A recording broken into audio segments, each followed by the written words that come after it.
सुनवाई में देरी पर सिसोदिया 3 महीने जमानत अर्जी दे सकते हैं। ऐसी सुप्रीम कोर्ट ने कहा। 338 करोड़ के ट्रांसफर की अस्थायी पुष्टि हुई। पूर्व डिप्टी सीएम मनीष सिसोदिया की जमानत अर्जी खारिज करते हुए सुप्रीम कोर्ट मामले में फैसला देते वक्त कोर्ट विवेक का इस्तेमाल करता है। जमानत की अर्जी पर सुनवाई के दौरान कुछ लिमिटेड कानूनी सवाल अदालत के सामने थे, जिनका जवाब देना था। सुनवाई के दौरान जो आंकलन हुआ है उनमें कुछ अहम पहलू हैं जो संदेहास्पद हैं, लेकिन रेकॉर्ड पर जा तथ्य आर सुप्रीम कोर्ट ने कहा है। उनमें एक पहलू की अस्थायी तौर पर 338 करोड़ रुपए ट्रांसफर होने की हुई है। सुप्रीम कहे पुष्टि करोड़ के ट्रांसफर की अस्थायी पुष्टि हुई ने कहा कि कई कानूनी सवाल सामने आए हैं लेकिन उनका जवाब नहीं दिया गया। जिन सवालों का जिक्र हुआ है उनका उत्तर सुनवाई के दौरान बेहद लिमिटेड दिया गया। सुप्रीम कोर्ट ने कहा कि अगर सुनवाई में देरी होती है और ऐसा प्रतीत होता है तो सिसोदिया 3 महीने बाद जमानत के लिए अर्जी दाखिल कर सकते हैं। सुप्रीम कोर्ट ने कहा इस मामले में कहा पूर्व डिप्टी सीएम मनीष सिसोदिया में पोन्मापल्ले एक्ट के तहत अपराध सीबीआई की चार्जशीट में आरोप नहीं है कि निरंतरता का मामला नहीं हो सकता है।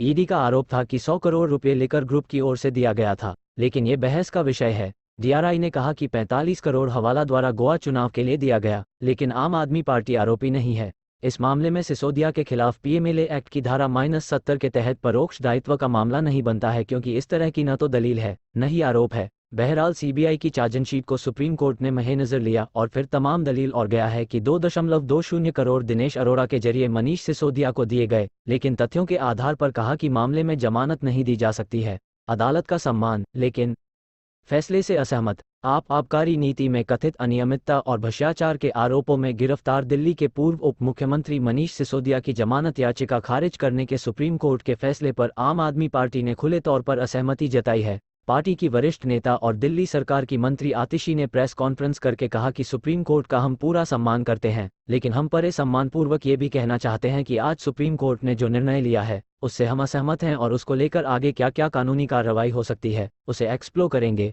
उन्होंने ये भी कहा कि जो ऑर्डर सुप्रीम कोर्ट ने दिया है उसको हम स्टडी करेंगे, उसमें जो भी सारे कानूनी मुद्दे उठाए गए हैं उसको आम आदमी पार्टी और हमारे सारे वकील पूरे गहराई से देखेंगे और जो भी कानूनी विकल्प हमारे पास उपलब्ध होंगे उनके आधार पर हम अगला कदम उठाने का पार्टी में फैसले को लेकर आगे क्या क्या कानूनी कार्रवाई हो सकती है उसे एक्सप्लोर करेंगे। सभी उपलब्ध कानूनी विकल्पों के आधार पर आगे के लिए निर्णय लेंगे। करने की संभावनाएं भी तलाशी जा रही हैं और जल्द ही पुनर्विचार याचिका दायर करने के संबंध में निर्णय लिया जा सकता है। प्रेस कॉन्फ्रेंस में आतिशी ने यह भी दावा किया कि मनीष सिसोदिया की बेल खारिज होने का फैसला सुप्रीम कोर्ट में इस मामले पर हुई सुनवाई के बिल्कुल विपरीत है।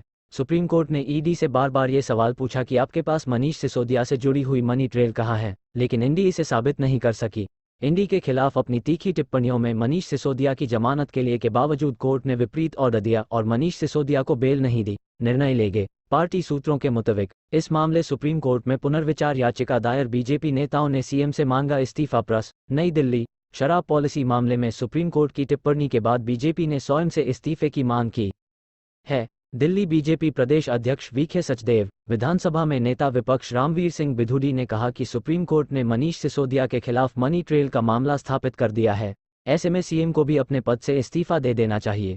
प्रदेश अध्यक्ष सचदेवा के कहा कि शराब पॉलिसी में कथित घोटाले के आरोपों पर सीएम कहते रहे हैं कि मामले में मनी ट्रेल का कोई सबूत नहीं है, लेकिन सोमवार को सुप्रीम कोर्ट ने जो टिप्पणी की है उससे साफ हो गया है कि मनी ट्रेल में सिसोदिया शामिल रहे हैं। दिल्ली बीजेपी प्रदेश मंत्री बांसुरी स्वराज और हरीश खुराना ने कहा कि 338 करोड़ रुपए के मनी ट्रेल की पुष्टि हो गई है। ये भी जल्द ही साबित हो सकता है कि शराब घोटाले के पैसे का इस्तेमाल आम आदमी पार्टी ने कहां किया। स्वराज ने कहा कि कोर्ट ने सोमवार को इस मामले में कई कड़े सवाल पूछे। ईडी ने मामले से संबंधित सभी रिकॉर्ड और सबूत कोर्ट को उपलब्ध कराए। रिकॉर्ड के आधार पर ही सुप्रीम कोर्ट ने सिसोदिया के खिलाफ ऐसी टिप्पणी की है।